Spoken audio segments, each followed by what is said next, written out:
Welcome students.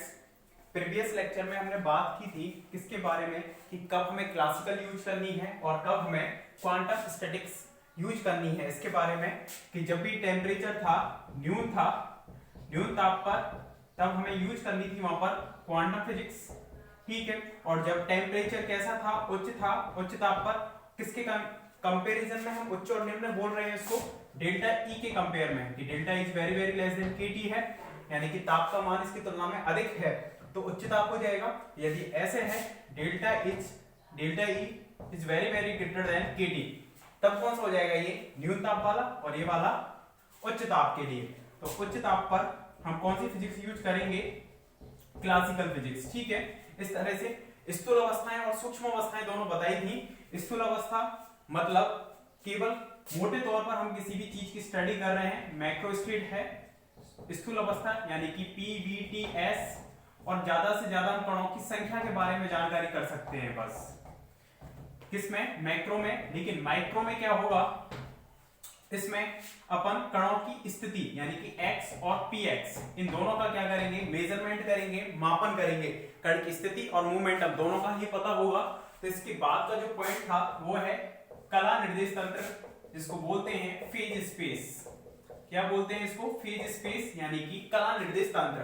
देखो, एक स्थिति निर्देश तंत्र होता है जिसमें तीन एक्सिस को हम किससे रिप्रेजेंट करते हैं, x, y, z से। तो इसके अंतर्गत अगर हमने कोई भी एक अल्पांश लिया बॉक्स, तो इस बॉक्स की लंबाई, चौड़ाई, ऊंचाई को हम किस तरह से लेंगे, x दिशा में dx, y दिशा में ले ली dy, ठीक है, और z दिशा में ये वाली ले ली हमने dz। तो इस बॉक्स का जो वॉल्यूम हो जाएगा वो कितना हो जाएगा, dx into dy into dz।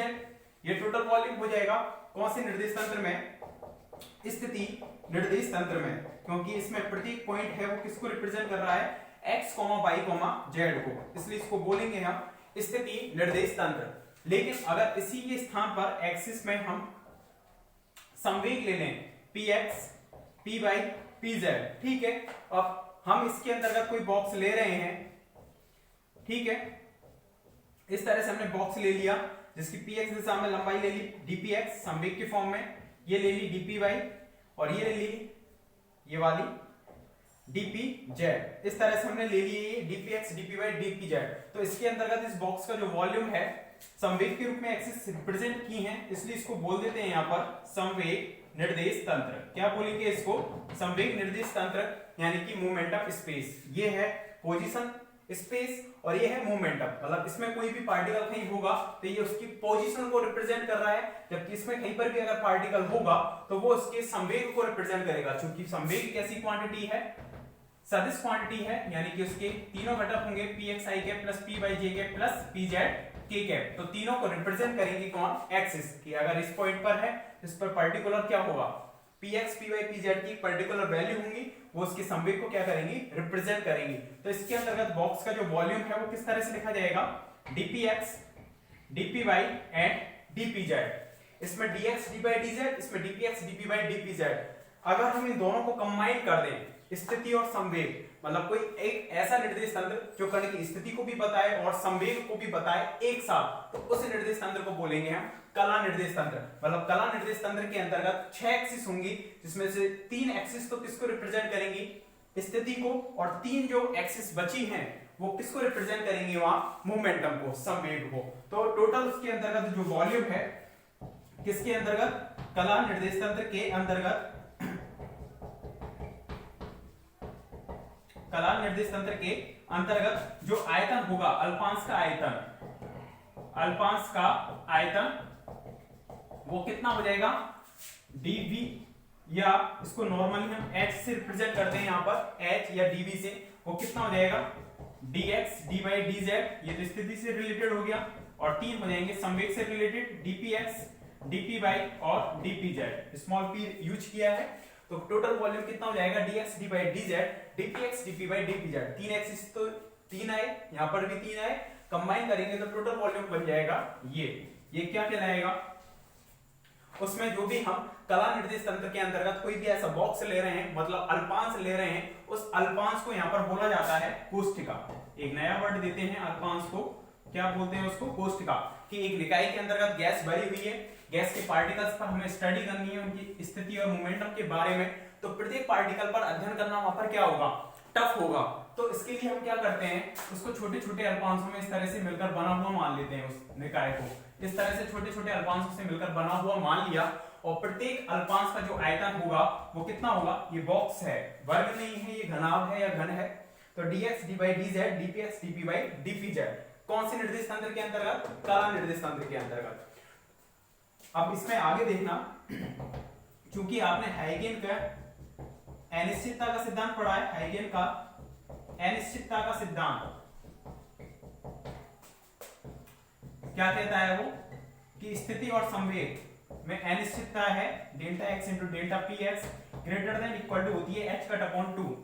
हाइगेनबर्ग की अनिश्चितता का सिद्धांत होता है इसी तरह से delta y into delta p y greater than equal to h cut upon 2, इसी तरह से delta z into delta p z भी ग्रेटर देन इक्वल टू कितना हो जाएगा, h कट अपॉन में 2 हो जाएगा। अगर हम यहां से बात करें कि h cut upon 2, h cut upon 2 से मतलब कितना रहा, h अपॉन 4 पाई, क्योंकि h कट का मतलब h अपॉन 2 पाई और 2 इंटू 2 4 पाई। तो यहाँ पर अपन लिख सकते हैं इसमें कि delta x into delta p x की वैल्यू अगर h कट अपॉन 2 से बड़ी है तो किससे भी बड़ी हो सकती है, h से भी तो बड़ी हो सकती है, ये लिख सकते हैं अपन, या h के बराबर भी हो सकती है, क्योंकि h कट अपॉन 2 से बड़ा होगा कौन, h, तो इसके बराबर भी हो सकती है वैल्यू, या इससे भी बड़ी जा सकती है, ये भी पॉसिबिलिटी है। इसी तरह से delta y into delta p by, delta represent कर सकते हो, डिफरेंस को शो करता है, या तो डिफरेंस को आप किससे रिप्रेजेंट कर सकते हो, डी से, कोई भी प्रॉब्लम नहीं होगी, d y d p y greater than equal to h, इसी तरह से d z d p z greater than equal to कितना हो जाएगा, एच, ठीक है। इस तरह से अगर हम dx dy इन तीनों को मल्टीप्लाई करें, तो तीनों को मल्टीप्लाई करें तो dx dy dz dpx dpy dpz greater than equal to कितना आ जाएगा, h क्यूब, तीनों का मल्टीप्लाई कर दिया तो h क्यूब, ये कितने के बराबर है, dv या h के बराबर है, मतलब किसी भी कोष्ठका का जो आयतन है, किसी भी कोष्ठका का जो आयतन है वो मिनिमम कितना हो सकता है, h क्यूब, या तो उससे बड़ा होगा, लेकिन न्यूनतम कितना होगा, ग्रेटर देन इक्वल लग रहा है, मतलब मिनिमम कितना जा सकता है वो h क्यूब। तो ये सिद्ध करने के लिए आ जाता है कि सिद्ध कीजिए कि किसी भी कोष्ठका का जो आयतन है वो न्यूनतम h क्यूब होता है, 2 नंबर में आ सकता है। तो इसके लिए अपन को कला निर्देश तंत्र को समझाते हुए उसको रिप्रेजेंट करना है किसके जरिए, हाइगेन के अनिश्चितता सिद्धांत के जरिए, ठीक है। पॉज करके इस वीडियो को पढ़ना है, इसको समझ में आ जाएगा, ठीक है। एक चीज और है इसमें, आईवी कोष्ठका में परमाणु की संख्या ni है, तो किसी भी कोष्ठका का घनत्व, जो भी हम अल्पांश ले रहे हैं इस कोष्ठका का, इस कोष्ठका का जो घनत्व है रो इक्वल टू कितना आता है, जैसे द्रव्यमान घनत्व होता है तो द्रव्यमान बटे आयतन होता है, इसी तरह से यदि संख्या घनत्व है तो संख्या बटे आयतन, इस तरह से होगा। तो यहाँ पर जो कोष्ठका है उसमें कणों की संख्या है तो संख्या घनत्व होगा, यहाँ पर एक तरह से संख्या घनत्व माना जाएगा। संख्या घनत्व कितना हो जाएगा, किसी भी आईवी कोष्ठका का, आईवी कोष्ठका में कणों की संख्या कितनी मान ली, ni अपॉन उसका आयतन, तो आयतन को हम किससे रिप्रेजेंट कर रहे हैं, नॉर्मली h से, किसी कोष्ठका I में कणों की संख्या बटे उस कोष्ठका का आयतन, आयतन कितना था h, ठीक है। h की वैल्यू रखना चाहो तो मिनिमम कितनी हो सकती है वो, ni by h cube, h क्या है यहाँ पर, प्लांक कांस्टेंट, कितनी वैल्यू होती है h की, 6.62 into 10 to the power minus के 34 joule into second, okay. ni इस तरह से अपन अल्पांश जो मानते हैं, इसमें समझना थोड़ा आगे यूज होगा। इस तरह से हमने अल्पांश में मान लिया, तो इसमें कणों की संख्या मान ली n1 n2 n3 and so on, इस तरह से हम मानते हुए जाते हैं। इसमें मान ली हमने nr, इस तरह से कणों की संख्या, और प्रत्येक कोष्ठका की जो एनर्जी है वो अलग अलग मान ली, इसकी E1 E2 E3 E4 and so on, कितनी मान ली इसकी Er। इस तरह से अपन क्या मान लेंगे, इनकी एनर्जी मान लेंगे। अलग अलग कोष्ठका में कणों की संख्या अलग अलग होगी, और प्रत्येक कण की संगत, अगर इस कोष्ठका के अंतर्गत वो कण इंक्लूड है तो वो कितनी एनर्जी रखे हुए हैं, E1, इसमें है तो वो कितनी रखे हुए हैं, Er। इस तरह से हमने इसको अल्पांश के रूप में मान लिया। पढ़े इसको एक बार। इसके बाद स्थूल अवस्था और सूक्ष्म अवस्था थी, वो मैंने पहले ही समझा दी थी आपको, ठीक है। उन्हें पढ़ना कि स्थूल अवस्था केवल बाह्य प्राचलों के बारे में हमें जानकारी मिलती है और सूक्ष्म में हमें स्थिति और संवेग के बारे में जानकारी मिलती है। ठीक है, इसके बाद जो सूक्ष्म अवस्था और स्थूल अवस्था है उनको एक एग्जांपल के जरिए समझाया गया है कि एक एग्जांपल से हम इनको समझने का प्रयास करेंगे। देखो कि हमने दो कोष्ठकाएं ली हैं इस तरह से कि कोई एक निकाय है उसको दो कोष्ठकों से निर्मित हमने माना है। इस तरह से दो कोष्ठकाएं ले ली हमने ए और बी, ठीक है, और चार कण ले लिए। टोटल कणों की जो संख्या है n इक्वल टू कितने ले लिए, 4। और क्लासिकल फिजिक्स के अकॉर्डिंग सभी जो कण है वो सर्वसम होंगे सभी समान होंगे, लेकिन कैसे होंगे, वो विभेदी होंगे। विभेद मतलब अंतर कर सकते हैं, इसलिए हमने इसको रिप्रेजेंट किया है ABCD से, क्योंकि हम उनमें विभेद कर सकते हैं। इस चीज का ध्यान रखना। आगे क्वांटम फिजिक्स में हम कणों को रिप्रेजेंट करेंगे डॉट से, क्योंकि वहां पर जो कण होते हैं वो अविभेदी माने जाते हैं। अविभेदी मतलब अंतर नहीं कर सकते कि कौन सा डॉट कौन सा है, इस तरह से अंतर नहीं कर सकते। तो हमने यहाँ पर कण को किसके रूप में माना है, विभेदी कणों के रूप में, क्योंकि अकॉर्डिंग टू क्लासिकल फिजिक्स जो कण होते हैं डिस्टिंग्विशेबल होते हैं, विभेदी होते हैं। तो इसमें मान लीजिए कि दो कोष्ठकाएं हैं, कोष्ठका दो हैं और उसमें कण कितने हैं, 3। और 3 कण किस तरह से एडजस्ट हैं कि पहले में तो एक कण है, दूसरे में 3 है, यानी कि n1 का मान तो कितना है, प्रथम कोष्ठका में कणों की संख्या 1 है और द्वितीय में कणों की संख्या कितनी है, 3, और टोटल कणों की संख्या कितनी है, 4। इस तरह से हमने ये सेट कर लिया कि कुल कणों की संख्या 4 है, दो कोष्ठकाएं हैं और हमें एडजस्ट करना है कणों को। तो उनको आप कितने तरीके से एडजस्ट कर सकते हो इसमें वो देखते हैं। देखो पहला कण A इसमें है तो BCD इसमें हो जाएंगे, अगर B इसमें है तो ACD इसमें हो जाएंगे। इसी तरह से यदि C इसमें है तो ABD इसमें हो जाएंगे, और इसी तरह से अगला मान लेते हैं। इसी तरह से यदि D वाला कण पहली कोष्ठका में है तो दूसरे में A, B और C हो जाएंगे। तो टोटल जो पॉसिबिलिटी बनी है इसमें ये वाली, ये कहलाएंगी सूक्ष्म अवस्थाएं। क्या कहलाएंगी ये, सूक्ष्म अवस्थाएं। ये टोटल कितनी आई हमारे पास, 4। कितनी आई हमारे पास, 4। और इसके संगत, किसके संगत हमने 4 अवस्थाएं निकाली हैं, इसको मानते हुए कि n इक्वल टू 4 है, n1 equal to 1, n2 equal to 3, तब टोटल हमने A और BCD इस तरह से हमको एडजस्ट किया है। तो दो कोष्ठकाएं और 4 कण हैं, ये वाली जो स्थिति कहलाएगी वो स्थूल अवस्था कहलाएगी। कि केवल हम बात कर रहे हैं कि दो कोष्ठकाएं हैं और 4 कण हैं, प्रथम में 1 है, द्वितीय में 3 है, बस यहां तक बात कर रहे हैं, मतलब मोटे मोटे तौर पर बात की है। तब तक तो अवस्था कौन सी हो जाएगी, स्थूल अवस्था। लेकिन हम बात कर रहे हैं कि जो कण पहले में बैठा हुआ है एक कण, वो कौन सा है, और तीसरे जो 3 कण बच गए वो किस तरह से एडजस्ट हैं, अगर उन पर बात कर रहे हैं, मतलब बारीकी से अध्ययन कर रहे हैं उस चीज का, तो वो कौन सी अवस्था कहलाएगी, सूक्ष्म अवस्था, माइक्रो स्टेट। ठीक है, साथ के साथ पढ़ते रहा करो उसको, जैसे समझा दिया तो उसको एक बार क्लियर कर लिया करो वहीं की वहीं लैंग्वेज को पढ़कर।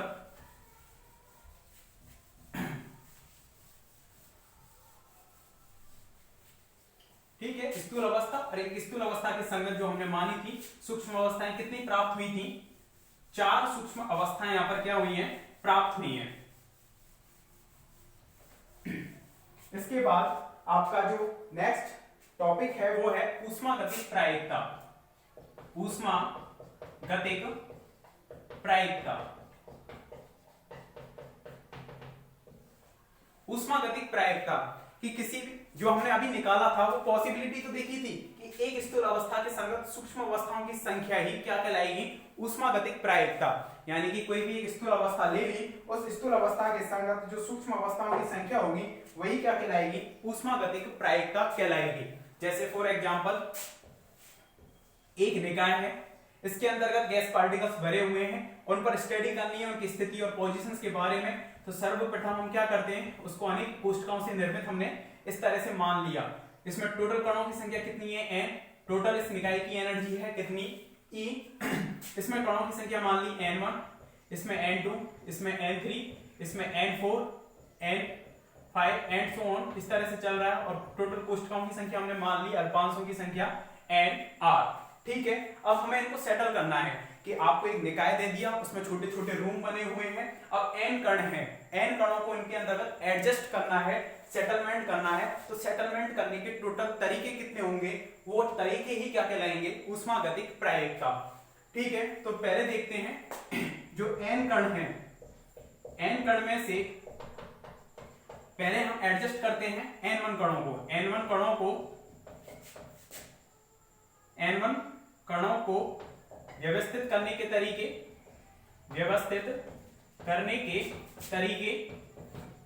वो कितने हो जाएंगे बताओ। n कणों में से यदि हम n1 कणों को फर्स्ट जो कोष्ठ का है उसमें एडजस्ट कर रहे हैं तो उसको अपन किससे रिप्रेजेंट कर देते हैं, जैसे W1 से रिप्रेजेंट कर दिया उस ऊष्मागतिक प्रायिकता को, तो W1 इक्वल टू कितना हो जाएगा, n1 कणों को कितने में से, n कणों में से कितने कणों को हम सेट कर रहे हैं, n1 को। तो ये संचय हो गया, कॉम्बिनेशन आपने जो पढ़ा है इसमें क्रम का महत्व नहीं रखा जाएगा, इसलिए क्या ले रहे हैं हम, कॉम्बिनेशन ना कि परम्यूटेशन। तो n में से n कणों को ऐसे लिखते हो ना, NCR, n में से r जो चीजें होती हैं उनको सेटल करने का तरीका, तो NC(n1) हो जाएगा। इसको किस तरह से ओपन करते हैं, फैक्टोरियल n बटे फैक्टोरियल n माइनस r, यानी कि n माइनस n1 हो जाएगा, और यहाँ पर कितना आ जाएगा, यहाँ पर आ जाएगा n1 फैक्टोरियल r। इस तरह से होता था। इसी तरह से अब हमारे पास n कण है, उनमें से n1 कणों को तो हमने सेटल कर दिया किसमें, फर्स्ट कोष्ठक में। अब हमारे पास कितने कण बचे, n माइनस n1 कणों को, n माइनस n1 कणों को द्वितीय कोष्ठक में n माइनस n1 कणों में से हमारे पास कितने कण बच गए, n1 को सेट कर दिया, n माइनस n1 कणों में से कितने कणों को सेट करना है दूसरे में, n2 कणों को। तो n2 कणों को व्यवस्थित करने के तरीके ये कितना हो जाएगा, W2 equal to n minus n1 में से कितने कणों को सेट करना है, n2 को। इसको ओपन करना, तो n माइनस n1 नीचे आ जाएगा n minus n1 minus n2, और ये कितना आ जाएगा फैक्टोरियल में n2। इस तरह से आ जाएगा इक्वेशन 1, इक्वेशन नंबर 2। इसी तरह से एक और निकालें हम कि अब कितने कण बच जाएंगे हमारे पास, n minus n1 minus n2, क्योंकि n1 को सेट कर दिया, n2 को सेट कर दिया, इतने कण बचे।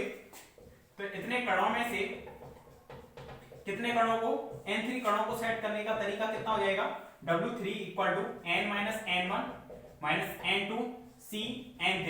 इस तरह से लिख सकते हैं अपन, और ये कितना हो जाएगा, इसको यदि हम ओपन करें तो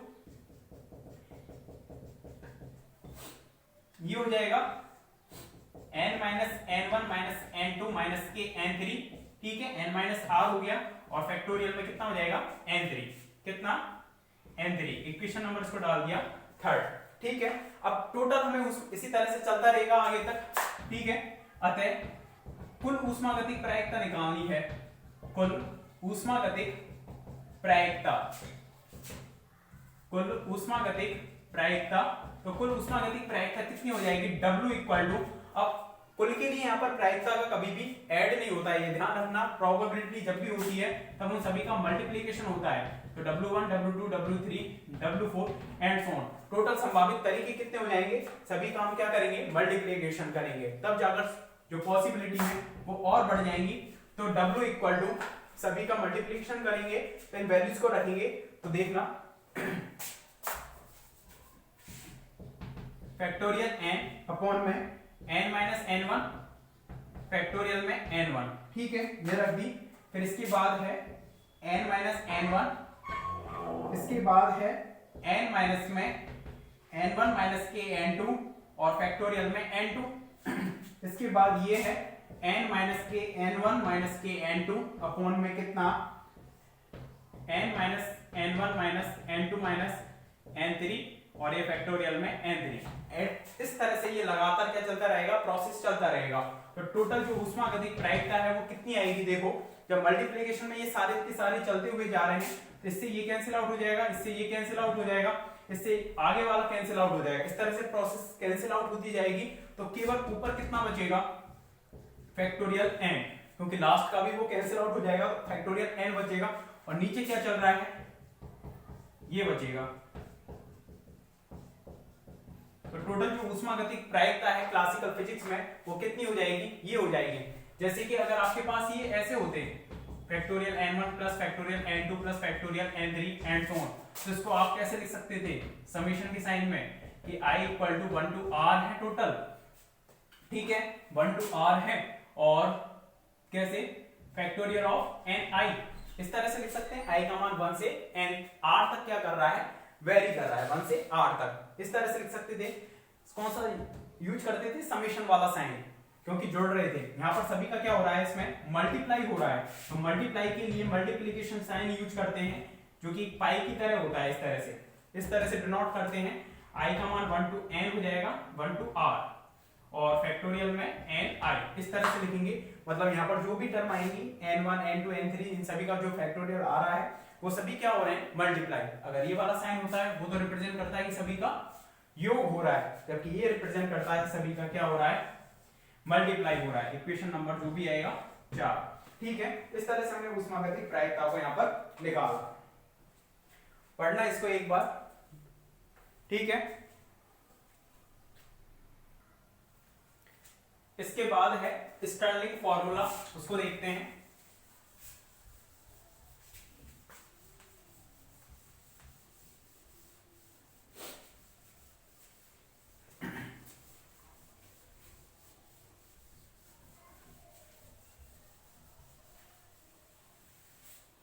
देखो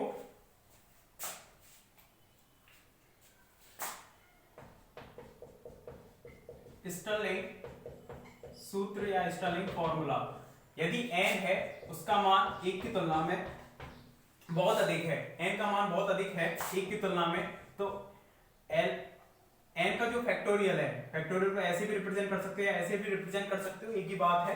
तो ln फैक्टोरियल n है वो कितने के बराबर होगा, n ln n माइनस के n। इस तरह से अपन इसको ओपन कर सकते हैं। n ln यानी कि log factorial n equal to n ln n minus के n होगा। इसको प्रूफ करना है। देखो इसकी LHS साइड लेकर चलते हैं। LHS से कितना हो जाएगा, यदि ln फैक्टोरियल n को अगर हम ओपन करें तो ये कितना हो जाएगा, ln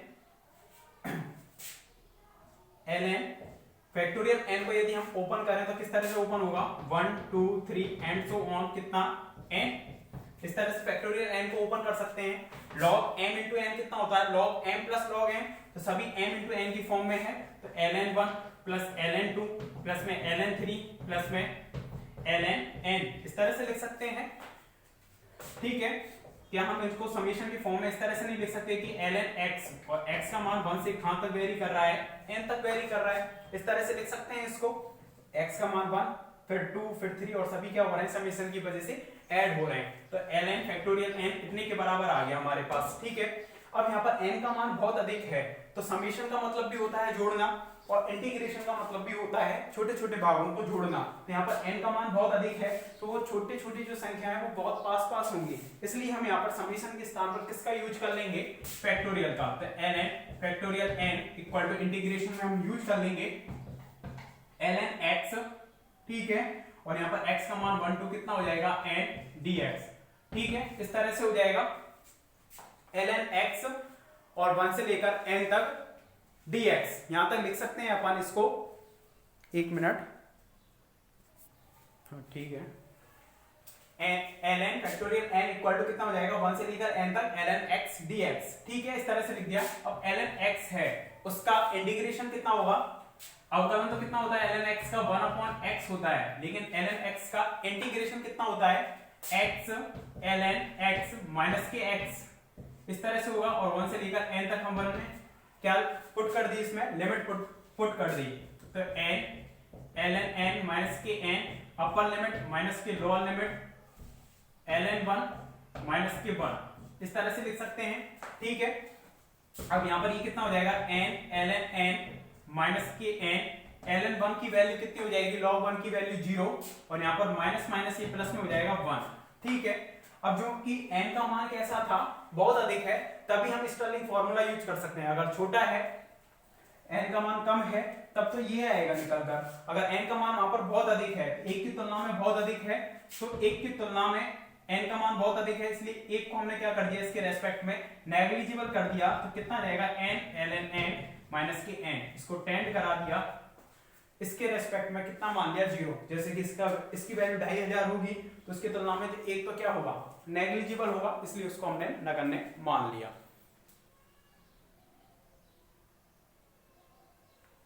ठीक है, यहां तक कंप्लीट कर लेना, इसको समझना एक बार पूरा पढ़ के, इसके बाद देखते हैं नेक्स्ट लेक्चर में। Okay, thank you.